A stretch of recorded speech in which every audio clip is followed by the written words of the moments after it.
Всем assalomu alaykum. Kelinki devchonki, shu pardamni yurganimga 1 yil bo'lyapti. Hali ham osishga vaqt yo'q. Ana ichidagi oqi nima deb atardi? Shunisi bilan qishi bilan turdi-da. Qishda unchalik bilmadi. U paytda kun chiqmasdi, uncha yorug' bo'lmasdi xonalar. Hozir endi bahor kelib, yoz kelayotganiga prямо kun bizaga tushyapti-da, xonamiz yorug' bo'lib ketyapti. Qizim uxlamayapti, obedda tez turib oladi-da. Ish qilishga qo'ymaydi keyin.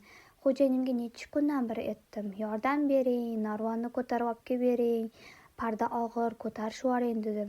Xo'p dedi, shu bilan ishdan keladi, uxlab qoladi.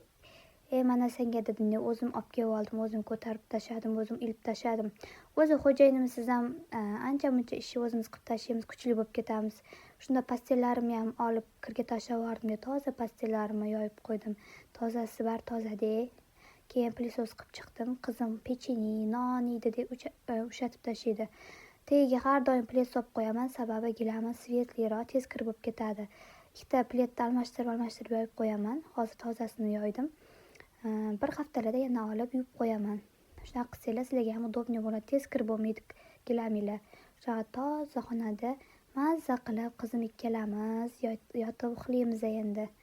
Baribir toza xona приятный bo'ladi, to'g'rimi qizlar?